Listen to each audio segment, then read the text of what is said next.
هاي جايز، كيف حالكم؟ أرجو أن تكونوا بخير. فيديو اليوم راح يكون عبارة عن بعض النصائح للمشكلة العويصة جدا التي تواجهنا كلنا، ألا وهي الملل. فدعونا نضع الملل جانبا واربطوا الأحزمة واستعدوا للذهاب في رحلة القضاء على الملل. وطبعا قبل أن نبدأ الفيديو لا تنسوا تحطوا لايك، تشتركوا بالقناة وتفعلوا زر الجرس. Let's go.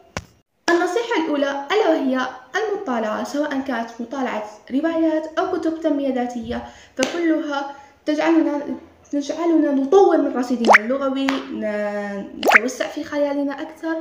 إن لم تكن قارئا من قبل فيمكنك أن تبدأ بصفحتين حتى تصبح يمكنك حتى أن تختم كتاب في جلستين بعد ممارستك للقراءة والمطالعة بشكل يومي. النصيحة الثانية وهي الطبخ، تعلم الطبخ. فسلسلة وصفة مع كوين ندى سوف تساعدكم بشكل إيجابي جدا، وتعلم الطبخ شيء جدا رائع، وعالم المطبخ شيء أروع. فتعلم اللغات تعتبر من الأشياء التي تطور بها من نفسك، وكذلك فكرة أيضا للقضاء على الملل، حيث عندما تتعلم اللغة أنت تريدها فشيء مفيد لك كذلك، مثلا الإنجليزية، فرنسية. الفكرة التي تليها ألا وهي مشاركة العائلة في ألعاب. الفكرة على ما أعتقد الخامسة ألا وهي مشاهدة فيديوهاتي، لأنني أقدم لكم محتوى مفيد إضافة إلى بعض المتعة والفلوقات ووصفات كذلك حتى تتعلموا الطبخ وأشياء مثل هذا. وبمناسبة جلب الحديث عن هذا الموضوع، عن موضوع القناة طبعا، لا تنسوا الاشتراك في القناة.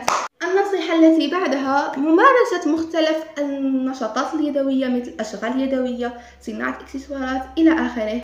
الفكرة السابعة الثامنة احسبوهم لي في التعليقات لأنني نسيت ترقيم الأفكار، ألا وهي الرسم. تجرب هواية الرسم، أنك ترسم أشياء، منظر طبيعي إلى آخره. تأليف رواية أو قصة أو حتى شعر. ممارسة مختلف أنواع الرياضة في المنزل من خلال وضع فيديو أمامك من اليوتيوب وممارسة الرياضة.